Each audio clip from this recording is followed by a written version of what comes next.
여러분 안녕하십니까? 이제 이번 8강을 끝으로 우리 독서토론도 종강입니다. 그동안 독서토론 수업을 통해서 여러분의 생각의 우물도 많이 깊어졌으리라 봅니다. 그러고 보면 이 세상은 정말 아는 만큼 보이는 주관적인 세계인 것 같습니다. 어떤 사람은 지난번 오멜라스 사람들의 축제 현장만 보고 행복한 도시라고 말하고, 어떤 사람은 오멜라스 사람들을 위해 저당 잡힌 반대편 지하실 어린아이를 떠올리면서 정말 모두가 고통을 줄이며 최대한 행복할 수 있는 방법과 공동선을 모색하기도 합니다. 후자가 바로 독서를 통해 확장된 사유의 힘인 것입니다. 자, 오늘은 독서 토론 마지막 시간입니다. 8강을 끝에 둔 것은 앞으로 여러분이 살 공간을 지금부터 모색해 보라는 의미에서 마지막 장에 안배한 것입니다.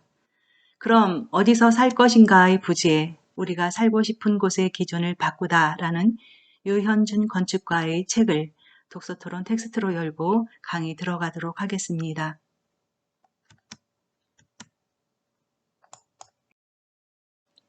유현준 교수의 어디서 살 것인가는 도시는 무엇으로 사는가와 연결해서 여러분이 독서를 해두면 좋을 책입니다. 이 두 권의 책만 읽어도 여러분은 건물을 보는 시야가 확장될 것입니다. 왼쪽에 그 책 표시는 미국의 뉴욕 도시를 말합니다. 유현준 교수는 홍익대 건축과 겸임 교수로 있으면서 건축사로도 활발한 활동을 하고 있습니다. 사람의 외형이 내면 인상을 반영하듯 건축물도 이렇게 그 속성을 내포합니다. 건축물의 권력은 고대 선사시대부터 진행되어 왔는데요. 건물 권력은 안팎 견제라는 이중 속성을 지니면서 랜드마크로서의 역할도 담당합니다. 자고 나면 쑥쑥 자라는 나무처럼 하루하루 회색 건물로 빼곡한 도시가 바로 우리가 거주하는 공간입니다. 생명도 없는 이 회색 나무는 정말 어디까지 자랄 것인가요? 바벨탑처럼 높아가는 건축물의 속성과 우리가 살고 싶은 곳의 기준을 알아봅시다 했습니다. 자, 여러분이 갖고 있는 제 63쪽 보도록 하겠습니다. 네, 유현준 교수의 어디서 살 것인가는 2018년도에 을류문화사에서 발간된 책입니다. 지금 새를 거듭하면서 굉장히 독자층을 넓혀가고 있지요. 건축가의 시선으로 도시와 건축, 공간에 대해 엮은 이 책은 건축물은 일상과 떼려야 뗄 수 없는 부분임을 강조하고 있습니다. 그동안 우리 시대의 변화 속에서 내재한 건축물의 속성을 한 번쯤 이야기해보는 시간을 갖게 합니다. 책에서 말하는 어디서는 어떤 공간이 우리를 행복하게 만드는가라는 질문입니다. 어떤 브랜드의 아파트냐가 아니라 어떤 공간이 우리 삶을 더 풍요롭게 하는가, 그것이 더 중요하다는 것입니다. 우리가 차를 선택할 때 외관 디자인이나 브랜드보다 더 중요하게 생각해야 하는 것이 그 자동차를 누구와 함께 타고 어디에 가느냐이듯이 우리가 사는 것도 마찬가지입니다. 이 책은 우리가 서로 얼굴을 맞대고 대화하며 서로의 정서를 나눌 수 있는 곳, 우리가 원하는 삶의 방향에 부합하는 도시로의 변화를 이야기합니다. 변화는 어렵고 시간도 걸리지만 우리가 행복하게 살 곳을 스스로 만들어 가자는 전언입니다. 자, 여러분, 그러면 여러분은 어떻게 이 도시를 바라보고 있나요? 네, 솔직히 도시의 생김새에 대해서 우리 그렇게 신경 안 쓰고 살았지요. 그러나 도시는 하나의 유기체라는 것을 여러분이 책을 통해서 이제 발견해 나갈 수 있을 겁니다. 자, 그럼 다음 장으로 보도록 하겠습니다. 어디서 살 것인가? 그럼 목차 먼저 살펴보도록 하겠습니다. 저는 여러분이 앞으로 책을 읽을 때 항상 책 제목이나 목차를 오랫동안 살펴보고 넘어갔으면 좋겠습니다. 왜냐하면 작가는 책 제목이나 목차를 통해서 자신의 메시지나 전달하려고 하는 두드러진 특징을 드러내기 때문입니다. 자, 그럼 1장에서부터 11장 어디서 살 것인가, 어떻게 목차가 구성되어 있는지 간단히 짚고 넘어가 보도록 하겠습니다. 1장은 양계장에서는 독수리가 나오지 않는다. 2장 밥상머리 사업과 라디오 스타. 3장 힙합 가수가 후드티를 입는 이유. 4장 쇼핑몰에는 왜 멀티플렉스 극장이 있는가. 5장 더하기와 빼기, 건축의 오묘한 방정식. 6장 파라오와 진시황 황제가 싸우면 누가 이길까? 7장 현대인이 SNS를 많이 하는 이유. 8장 위기와 발명이 만든 도시. 9장 서울의 얼굴.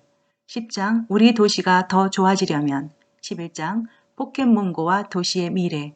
이 부분에서 제1장 양계정에서 독수리가 나오지 않는다 하는 부분은 학교 건축물과 교도소 건축물을 비교해서 큰 이슈가 됐던, 화두가 됐던 그런 부분이니까 여러분이 주의 깊게 더 읽어보도록 하십시오. 제목의 상징성, 어디서 살 것인가? 어디서 살 것인가? 공간을 묻는 거죠. 여기서 바위가 아니라는 건 알고 있을 겁니다. 자, 우리 사는 공간을 묻는 그런 내용입니다. 우리 지금 잘 살고 있는 거야? 그렇지 않다는 전언이에요.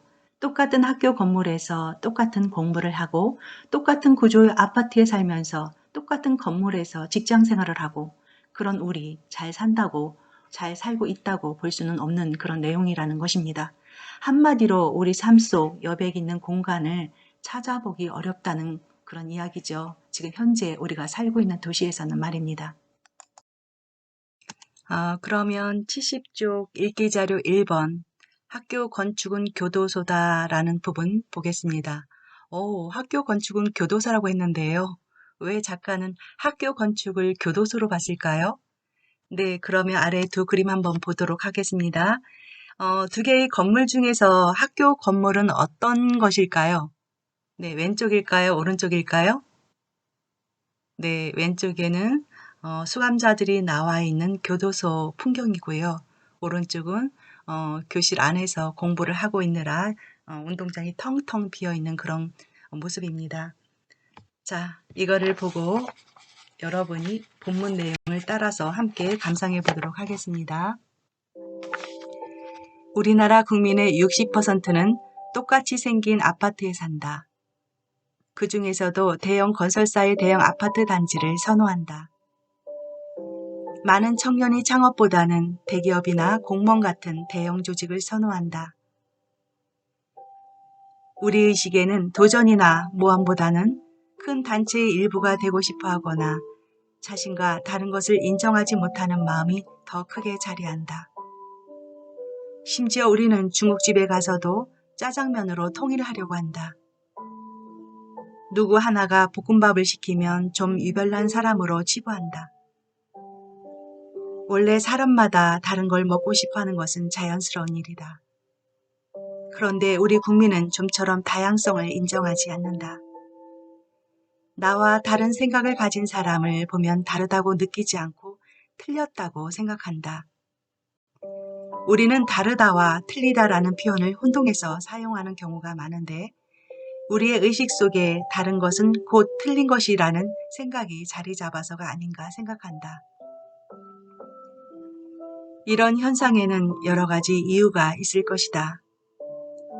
한국전쟁 통해 두 이데올로기 중 하나를 선택해야 했던 배경도 있고 군대 문화와 교복 문화도 그중 하나일 수도 있다.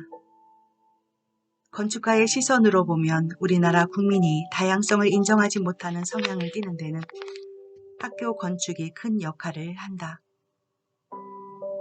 어린이가 집을 떠나 첫 12년 동안 경험하는 공간이 학교다. 그런데 학교 교실과 건물은 건국 이래 바뀌지 않았다. 여전히 학교는 수십 개의 똑같은 상자형 교실을 모아놓은 하나의 네모난 교사동과 하나의 운동장으로 구성되어 있다. 한국에서 담장이 있는 대표적인 건물들을 꼽자면 두 가지가 있다. 학교와 교도소다. 둘 다 담을 넘으면 큰일 난다. 이런 공간에서 12년 생활을 한 아이들은 전체주의적 사고방식을 가질 수밖에 없다. 전국 어디서나 똑같은 크기와 똑같은 모양의 교실로 구성된 대형 교사에서 12년 동안 키워지는 아이들을 보면 닭장 안에 갇혀 지내는 양계장닭이 떠오른다. 남들과 똑같은 교복을 입고 똑같은 교실에서 자라난 사람은 똑같은 아파트에 다 사는 것을 편하게 생각할 것이다. 우리는 어쩌면 고등학교 졸업생에게 꽃다발을 주기보다는 두부를 먹여야 할지도 모르겠다. 평생 양계장에서 키워놓은 닭을 어느 날 갑자기 닭장에서 꺼내 하늘을 독수리처럼 날아보라고 한다면 어떻겠는가? 양계장 같은 학교에서 12년 동안 커온 아이들에게 졸업한 다음에 창업하라고 요구하는 것은 닭으로 키우고 독수리처럼 날라고 하는 격이다. 네, 여러분 어떻습니까? 네, 많이 슬프지요. 자, 학교를 작가는 교도소라고 상징하고 있습니다. 표현하고 있습니다. 둘 다 담을 넘으면 큰일 난다고 하지요. 교도소처럼. 이런 곳에서 자란 우리 아이들, 과연 창의력이 얼마만큼 활장될 수 있을까요? 21세기는 개성이 존중되는 그런 창의력 시대, 다양성이 존중받는 그런 시대입니다. 그런 시대를 살면서 언밸런스한 교육을 우리가 받고 있지 않나 하는 생각이 듭니다. 자, 그럼 다음 장으로 넘어가 보도록 하겠습니다. 네, 이번 장은 제8주차 토의과제 학교 건축 공간 읽기입니다. 학교 건축물에 대한 자신의 생각을 풀어보는 그런 시간인데요. 자, 여러분, 한 번도 우리가 12년 동안 공부한 학교 건축물에 대해서 생각해 본 적 있나요? 네, 학교 건축물이 주는 긍정적인 측면은 어떤 것이고 부정적인 측면은 어떤 것인지 여러분이 밴드에서 이 부분 댓글로 달아주시면 될 것 같습니다. 마지막 토의 과제가 되겠는데요. 네, 학교 건축은 교도소다라고 한 유현준 작가의 말을 빌어서 여러분이 학교 건축물이 주는 부정적인 측면도 많이 발견할 수 있을 것입니다. 긍정적인 측면은 큰 면으로 우선 통제가 잘 된다는 거죠. 네, 전체 관리가 잘 된다는 건데, 그래도 여러분이 한번 여러분 나름대로 다시 건축물을 바라보면서 여러분의 생각을 적어보시기 바랍니다. 여러분의 책 72쪽 읽기자료 두 번째 잡스의 착오편 보도록 하겠습니다. 여러분 왼쪽 하얀 셔터문 내린 부분 있죠. 이것이 애플의 창립자 스티브 잡스가 동업자 스티브 워즈니악과 자신의 집 차고에서 컴퓨터를 만들었다는 그런 곳입니다. 스티브 잡스는 50세에 이른 나이로 안타깝게 생을 마감한 인물이지요.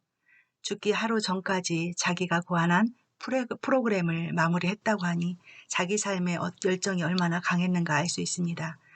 그러나 내가 만일 소크라테스와 한나절 보낼 수 있다면 애플이 가진 전 재산, 전 기술을 주겠다. 애플이 가진 전 재산을 주고서라도 소크라테스를 만나고자 한 이유가 있나 봅니다. 제대로 된 철학자와 함께 식사를 하면 더 많은 소득을 얻을 수 있다고 본 것입니다. 스티브 잡스는 철학을 통해 큰 성과를 꿈꾼 인물입니다. 애플의 기술은 인문학과 연결돼 있어서 우리의 가슴을 뛰게 하고 창의력을 높여 큰 소득을 내기 때문입니다. 실제로 그는 애플의 정체성에 대해 애플은 언제나 인문학과 기술의 교차로에 서 있다고 말한 바가 있습니다. 캘리포니아 저 낮은 지층의 차고에서 그렇게 잡스의 인문 경영학은 태동한 것입니다. 자, 그럼 본문 함께 감상해 보도록 하겠습니다. 우리나라에는 왜 창의적인 천재들이 나오지 않을까? 건축가 입장에서 고민해 보았다. 3m 이상의 높은 천장이 있는 공간에서 창의적인 생각이 많이 나온다고 한다. 그 이유는 사람 키보다 위로 기능 없이 비어있는 공간이 우리에게 생각할 여유를 주기 때문일 것이다. 모든 공간에 각각 어떤 기능이 주어지면 우리에게 생각할 여유가 없어진다. 과거 주택 마당은 특정 기능 없는 빈 공간이었다. 계절과 날씨가 바뀌면서 만들어지는 마당의 변화는 우리에게는 생각이라는 빵을 만들 때 필요한 밀가루나 버터 같은 재료였다. 변화는 우리를 생각하게 만든다. 그래서 유명한 철학자들이 산책을 하면서 사색을 한 것이 아닐까 생각한다. 지진이 많은 환경 때문에 저층형 주거지가 만들어지고 덕분에 애플이 태동했는지도 모른다. 하지만 아무리 저층형 주거지라 해도 거기에 차고가 없었다면 애플도 없었을 것이다. 40년 전 캘리포니아의 스티브 잡스가 살던 집에는 차고라는 여유 공간이 있었다. 차고는 주차 공간이자 창고지만 차를 밖에 세우고 물건을 치우면 애플의 사무실 겸 공장이 될 수 있었다. 현재 대부분의 국민이 사는 집은 천장이 낮고 여유 공간이 없다. 아파트 광고를 보면 구석구석 비는 공간이 없어 효율이 높다고 자랑하는데 오히려 낭비되는 허술한 공간이 없는 집은 창의성을 제식시킨다. 앞으로 더 많은 사람이 1인 가구가 되어 초소형 원룸에 살게 된다면 대한민국은 창의성이 바닥나 더 묻혀버릴 것이다. 주택에서 아파트로, 아파트에서 원룸으로 향하는 반창의적 주거 환경의 흐름을 틀어서 새로운 주거 형식을 만들어내야 한다. 그것이 창의성으로 먹고 살아야 하는 대한민국에서 우리가 해야 할 건축 분야의 과제이다. 네, 그렇습니다. 바로 이것이 우리가 살고 있는 현 주소라고 할 수 있지요. 그래서 김현준 교수는 우리 보고 앞으로 여러분 어디서 살 것인가 라고 책의 표제를 빌어 묻고 있는지도 모릅니다. 자, 여러분도 그런 적 있나요? 저는 어렸을 때 장롱에 들어가서 혼자 눈 감고 있는 것을 참 좋아했답니다. 네, 여러분도 여러분만의 공간 아마 있었을 것입니다. 자, 다음 장으로 넘어가 보도록 하겠습니다. 잠시 짚고 넘어가는 시간 마련해 보도록 하겠습니다. 마당과 정원이 있는 저층형 건물과 천장 높이 같은 공간이 주는 효율성과 창의성 관계를 살짝 짚고 넘어가 보도록 하겠습니다. 여러분 왼쪽 집 살펴보십시오. 네, 집이 있고 잔디밭, 중앙에 잔디밭이 있고 잔디 마당이겠죠? 마당이 있고 그리고 정원이 있습니다. 그리고 저 멀리 데크가 보입니다. 그리고 오른쪽 집은 계단 위로 옥탑방 같은 것이 있고 그리고 높은 천장이 보입니다. 둘의 공통점, 상관관계는 무엇일까요? 마당, 정원 같은 여백과 높이가 주는 여백, 거기서 나오는 여유일 것입니다. 인간의 주거물 분해한 성분과 흙의 성분을 조사하면 무려 97%가 일치한다고 하네요. 그래서 흙과 가까이 할수록 평안을 느낀다고 합니다. 무언가 잔뜩 들어찬 빼곡한 공간에서는 상상이나 창의가 전혀 생성되지 못한다는 것이죠. 이를테면 천장 높이 한번 보시겠습니까? 이 천장 높이 높을수록 생각의 폭이 확장된다는 것을 알 수 있답니다. 두 그림에 여러분이 시선을 좀 오래 머물면 마음이 굉장히 넓어지는 그런 느낌을 받게 될 것입니다. 읽기 자료 3번 여러분이 갖고 있는 책 74쪽 고인들은 왜 지었을까라는 부분 보도록 하겠습니다. 고인들의 특이한 점은 큰 바위를 위에 놓고 작은 돌을 밑에 세워둔 점이다. 우선 작은 돌은 수십 명이 힘을 합치면 세울 수 있을 정도의 크기다. 땅을 판 후 수십 명이 힘을 합쳐 작은 돌을 세운 후 땅에 끼워 넣는다. 그렇게 두 돌을 세운 다음에 세워진 돌의 꼭대기까지 흙을 쌓아 완만한 언덕을 만든다. 이 완만한 흙 언덕 위로 통나무를 밀어 올려 큰 바위를 얻는다. 그 다음에 언덕을 다시 파내어 고인돌을 완성한다. 엄청나게 힘이 드는 건축 과정이라는 것을 알 수 있다. 이런 고인돌을 누가 지을 수 있겠는가? 현 시대에 이런 건축물을 돈 없이 지을 수 있는 사람은 군대의 사단장 정도일 것이다. 절대적으로 말을 잘 듣는 사람 100명 정도를 수개월 동안 동원할 수 있어야 고인돌을 건축할 수 있다. 대단한 권력자만이 지을 수 있는 것이 고인돌이다. 그럼 왜 지었을까? 나중에 옆 동네에서 수십 명을 데리고 전쟁하러 온 부족이 있다고 치자. 이때 그 부족의 우두머리가 자신이 건축한 고인돌보다 큰 고인돌이 있는 것을 보면 아, 이놈은 정말 나보다 센 놈이구나 생각하며 전쟁을 포기하고 발길을 돌리는 것이다. 이처럼 고인돌은 전쟁을 예방하는 기능을 가지고 있다. 무거운 돌을 이용한 거성문화는 권력의 상징이다. 더 무거운 건축물일수록 더 큰 권력을 나타낸다. 네. 고인돌은 이렇게 그 전쟁을 예방하는 기능을 갖고 있다고 합니다. 고인돌이 크면 클수록 그 부족의 힘을 과시하는 것이니까 부족마다 더 큰 그런 고인돌을 만들려고 했겠지요. 그래서 여기서부터 거성 문화가 권력으로 작용하기 시작했다고 볼 수 있습니다. 로마인이 세운 콜로세움도 마찬가지입니다. 그러면 콜로세움 부분 74쪽 하단 부분 같이 감상해 보는 시간 갖도록 하겠습니다.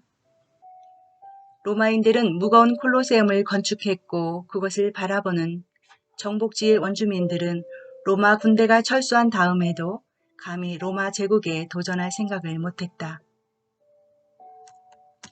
왜냐하면 원주민들은 그런 어마어마한 건축물을 본 적도 건축한 적도 없었기 때문이다. 무거운 건축물은 통치자가 눈에 보이지 않는 순간에도 통치의 영향력을 느끼게 해준다. 이집트나 로마 제국이 거대하고 무거운 건축물에 집착한 이유가 바로 그것이다. 로마인들은 일단 정복지에 도시를 세울 때 그리스식 신전과 콜로세움을 만들었다. 신전을 만들어 종교를 통한 소프트웨어적인 통일을 이루고 건축을 통해 하드웨어적인 통치를 완성했다고 할 수 있다. 자, 이것처럼 여러분 건축은 그 정복할 때 정복지에 건축물을 세우는 것은 단순한 것이 아니라 또 하나의 보이지 않는 권력을 남겨놓고 오는 일이라고 할 수 있습니다. 그러니까 또 뭐가 있을까요? 파놉티콘 같은 그런 원형 교도소 역할이 그런 거겠죠. 중압탑에 불을 비치게 하고 그리고 사방을 보는 그런 둘러보는 형식으로 장치되어 있는데요. 아마도 그런 것이 같은 맥락일 것입니다. 그래서 이제 이렇게 그 이집트나 로마 같은 제국이 거대하고 무거운 건축물에 집착하는 이유가 되고요. 그 다음 이어서 모든 나라들이 자신의 높은 건축물을 만들어서 나라의 랜드마크로 설정하는 그런 풍조가 일어나기 시작했답니다. 잘 알려진 스톤헨지도 마찬가지죠. 네, 가장 큰 거성 문화의 대표라고 할 수 있는데요. 스톤헨지는 영국 서남부 솔즈베리 평원에 있는 유적지입니다. 흙으로 쌓아서 일단 제방을 만든 다음에 그 제방 안에 거대한 돌기둥을 세워 놓아서 마치 매달려 있는 바위돌이라는 그런 의미를 갖게 하는 거성 문화 중 하나입니다. 네, 그러면 다음으로 지구라트도 한번 살펴보도록 하겠습니다. 지구라트 역시 같은 맥락이지요. 한번 보시겠습니까? 네, 가운데 길이 나 있고 이게 신전이라고 할 수 있는데요. 네, 메소포타미아의 거대한 계단형 탑으로 높은 곳이란 뜻이지요. 하늘과 지성을 연결하기 위해 지은 높은 탑으로 우리는 성탑 또는 단탑이라고도 부르고 있습니다. 기본 구조는 점점 작아지는 사각형 테라스를 여러 개 겹쳐서 기단으로 하고 있고 그 꼭대기에 신전을 안치해두고 있습니다. 그래서 구약 성서에 나오는 바벨탑도 이런 형식에서 지어졌다고 하는데 혹자는 사실은 이거 지구라트가 바벨탑이라고 보는 견해도 있답니다. 이집트의 피라미드는 여러분이 다 아는 건축물이지요. 네. 이집트 고왕국 시기에 건축된 파라오 왕과 그런 왕족의 무덤입니다. 자, 여러분 이집트 피라미드의 높이를 잰 그런 일화가 있는데요. 어떤 사람이 그랬대요. 너 저 높이를 잴 수 있느냐고. 그랬더니 난 12시 정오가 되었을 때 어떤 사람이 그림자의 길이를 재서 피라미드의 길이를 갖다가 냈다고 합니다. 네, 어떤 생각이 나나요? 앞서서 여러분 배웠지요. 콜럼버스의 달걀, 또 고르디언의 매듭 이런 식으로 단순하게 생각할 때 그것이 나온다고 합니다. 피라미드 건물 잰 일화가 저는 항상 떠오르면서 가끔은 이렇게 단순하게 살 필요도 있겠구나, 단순한 생각에서 오히려 창의력 못지않은 생각도 나올 수 있겠구나 하는 생각이 많이 들곤 합니다. 피라미드와 연결해서 여러분이 같이 접목해서 떠올리면 좋을 스핑크스도 알아보도록 하겠습니다. 이집트 왕의 권력을 상징하지요. 여러분 왼쪽 석상 한번 보시겠습니까?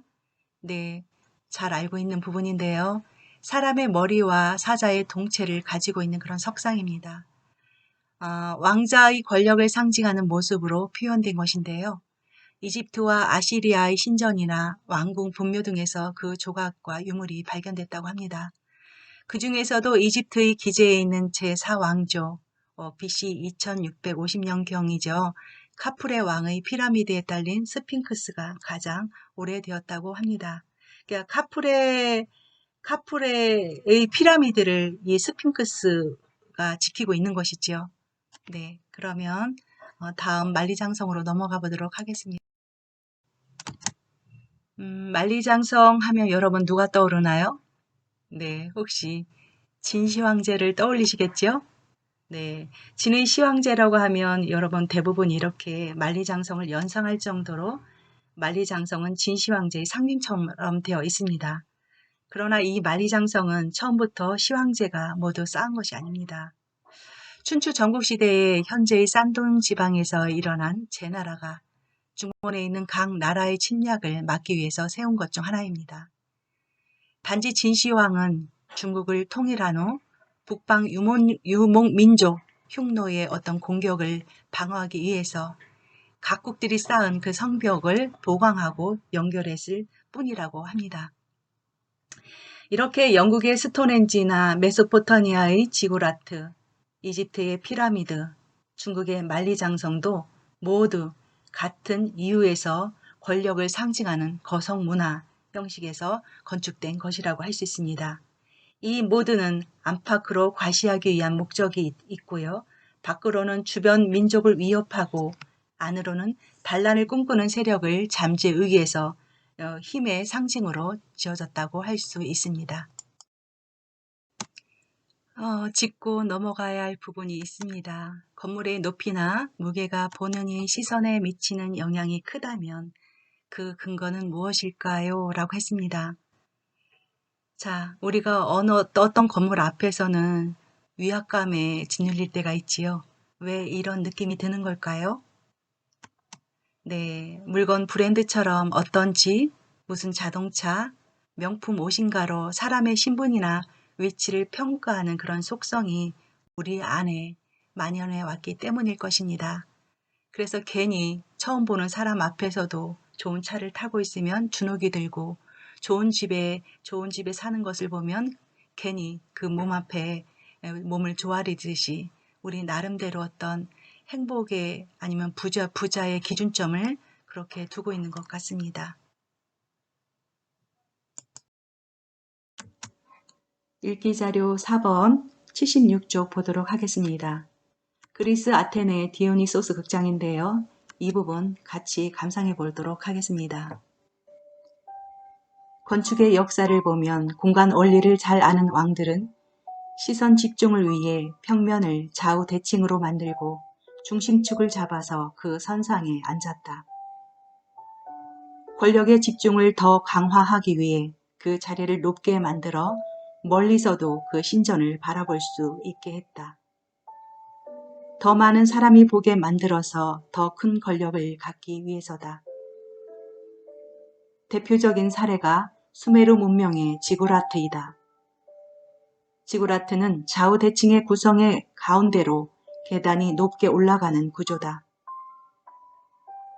맨 꼭대기에는 신전이 위치하는데 높기 때문에 수만 명의 사람이 그 신전을 바라볼 수 있는 구조다.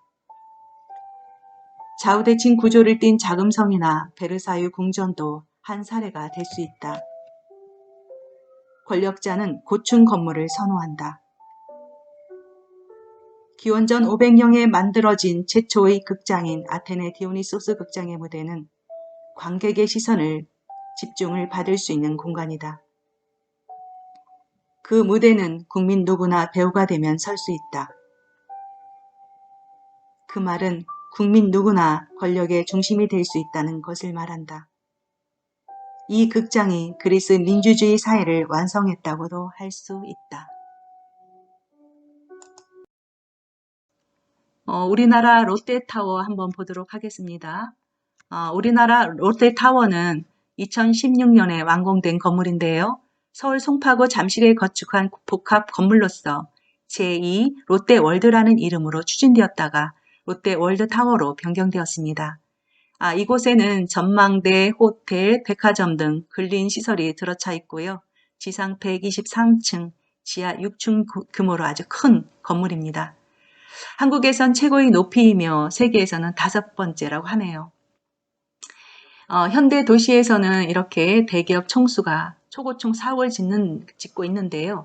서울에서 가장 높은 그런 롯데타워는 서울의 대부분 지역에서 잘 보입니다.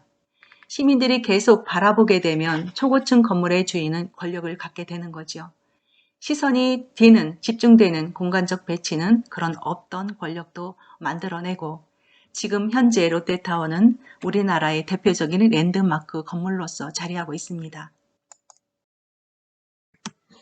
76쪽 4번 짚고 넘어갈 부분입니다. 그리스 아테네는 최초의 민주시민 사회였습니다. 디오니소스 극장은 그 시대의 다른 건축물과 비교되는데요. 건축 양식의 특징을 설명하고 그 기능이 주는 긍정적인 측면을 서술하여 봅시다 라고 했는데요. 디오니소스 극장의 특징은 관객석보다 낮은 곳에 원형으로 배치되어 있어서 민주적인 성격을 띈다고 할 수 있습니다. 여러분이 현대의 다른 건축물과 비교해서 여러분 나름대로 정리해 보시기 바랍니다. 읽기 자료 5번 길 부분 읽도록 하겠습니다. 77쪽에 있습니다. 길은 외부와 소통하고 이동하는 데 필수 요소이고요. 교통수단이 발달하면 역사에 큰 변화가 일어난다고 하죠. 네, 로마 제국은 모든 길은 로마로 통한다라는 말이 나올 정도로 도로망 구축에 굉장히 관심을 기울인 그런 나라입니다. 그럼 같이 읽어보도록 하겠습니다. 길은 사람이 외부와 소통하고 이동하는 데 필수적인 요소다. 로마가 유럽을 정복할 수 있었던 것은 사통팔달의 도로를 만들었기 때문이고 독일이 제2차 세계대전을 일으킬 만한 국력을 키울 수 있었던 그 배경에는 고속도로의 원조격인 아우토반이 있었다. 가장 많은 자동차를 소유하고 있다는 점을 보면 길과 국력은 분명히 연관이 있다. 미야자키 마사카스는 역사책 공간의 세계사에서 교통수단이 발달하면 역사에 큰 변화가 온다고 말한다. 그 대표적 사례가 말이다. 말을 타면서부터 인간은 시간 거리를 줄일 수 있게 되었고 이로 인해서 공간의 혁명이 일어났다.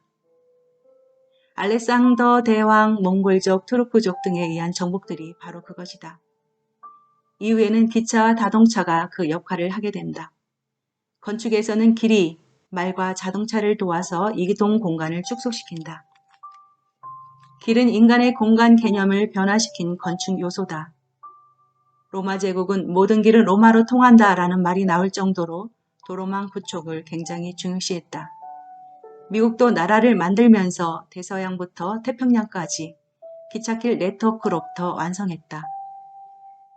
교통수단이 기차에서 자동차로 바뀌면서 고속도로를 건설했다. 그리고 그 고속도로 변에는 전국 어디를 가나 수십 킬로미터마다 맥도날드와 모텔, 주유소가 있다. 20세기형 다리우스 왕의 길인 셈이다. 이 시스템은 미국을 제국으로 작동하게 하는 건축 장치다. 맥도날드 프랜차이즈는 다민족 국가 미국을 하나로 묶어주는 미국식 식문화를 구축했을 뿐만 아니라 공간적으로 제국이 만들어지는 데 중요한 역할을 했다. 자, 여러분, 맥도날드가 못 들어간 나라가 있어요. 어느 나라인지 혹시 알고 있나요? 네, 히말라야 부근에 있는 인도와 히말라야 부근에 있는 부탄 왕국이죠. 부탄 왕국에 가면 신호등을 볼 수 없다고 합니다. 그 정도로 도로망 구축이 잘 안 돼 있던 곳이고요. 그렇기 때문에 그 부탄 왕국을 미국의 맥도날드가 뚫지 못했다는 그런 이야기가 있습니다. 그만큼 길이 삶에서 가장 중요한 그런 요인으로 작용한다는 거죠. 짚고 넘어가기 5번 보도록 하겠습니다. 로마는 길이 잘 발달된 도시 중 한 곳입니다. 그래서 모든 길은 로마로 통한다고 하였지요. 길이 문화에 미치는 긍정적인 효과를 서술하여 봅시다 라고 했는데요. 여러분 어떤 생각을 하고 있나요? 길이 문화에 미치는 영향. 문화는 길을 통해 전승되기도 합니다. 그리고 전파되기도 하고요. 통신수단이 빠를 경우에는 그 속도는 아주 배가 됩니다. 참고로 옥타비아누스가 제정을 시작하고 200년 동안 로마 세계는 국내적으로 큰 평화를 누렸던 시기였습니다. 이때를 로마의 평화를 뜻하는 팍스 로마나라고 불렀지요.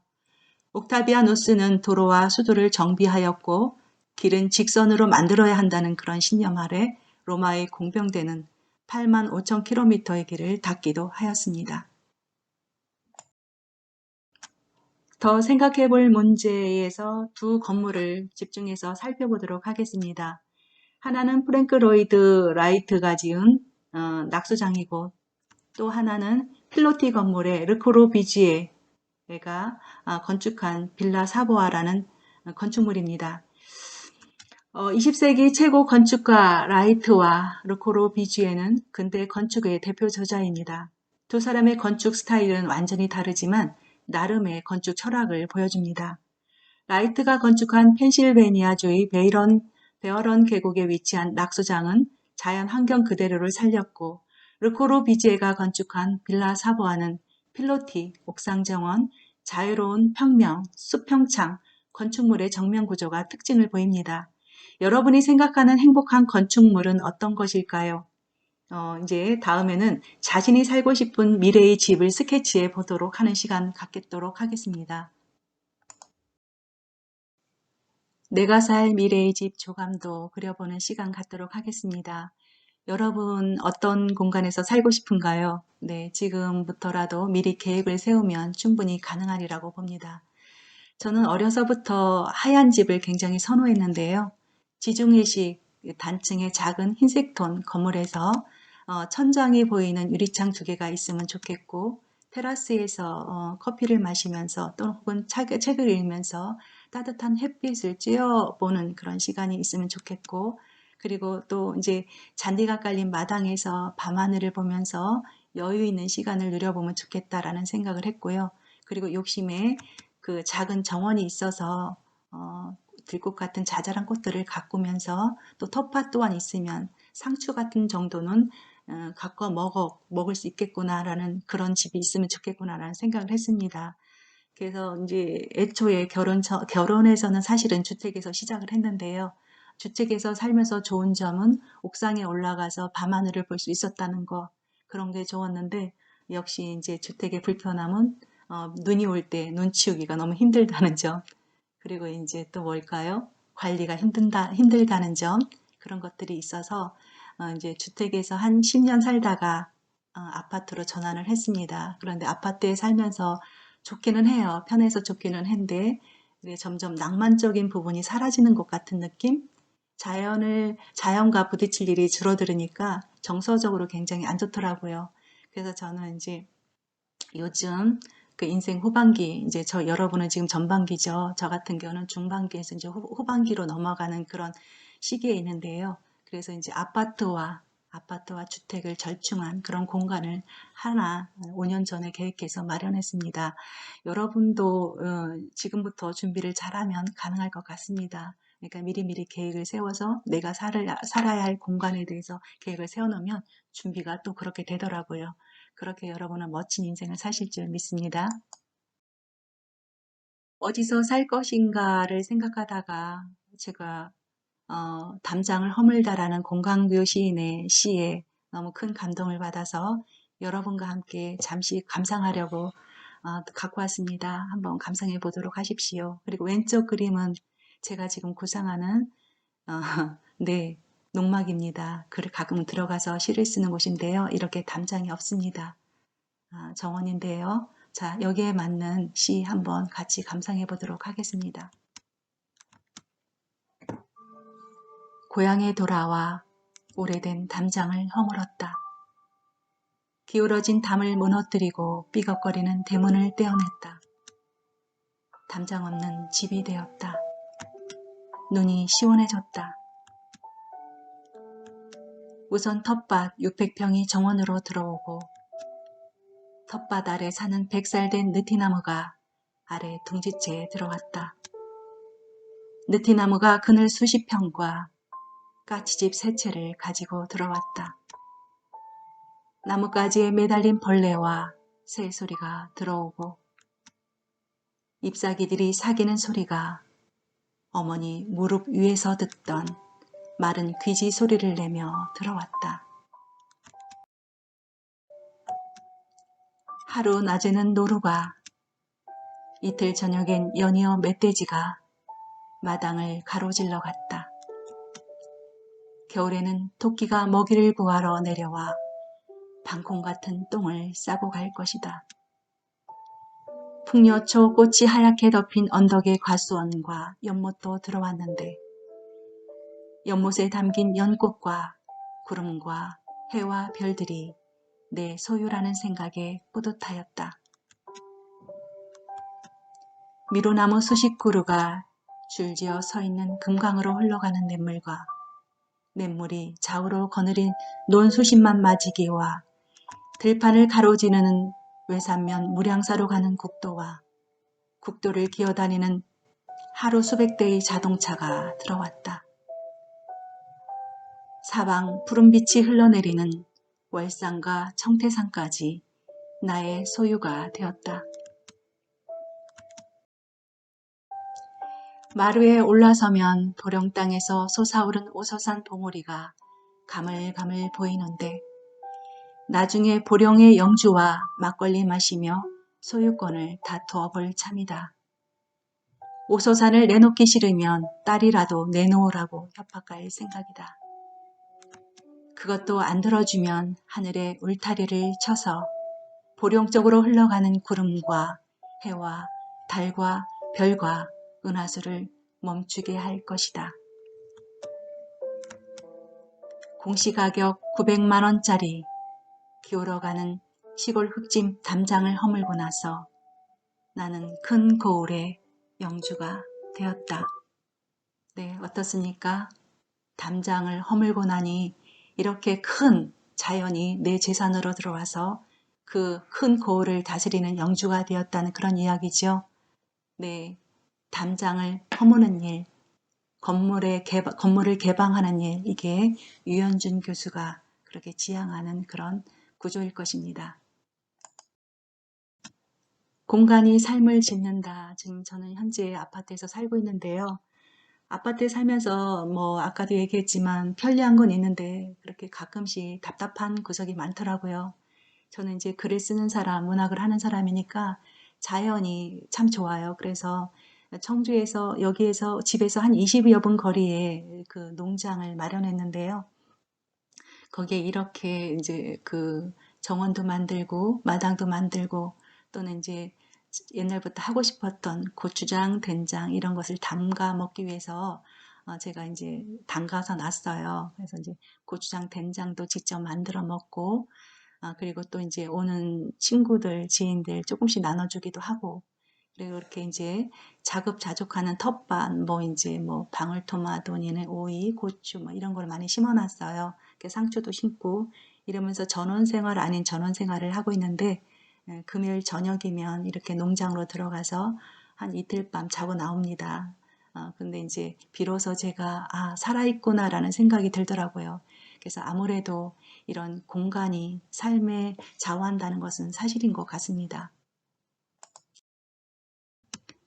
저는 제 주말 농장을 갖다 시인의 정원이라는 이름을 붙였습니다. 자연에서 독서하는 삶, 글 쓰는 삶을 살고 있는데요.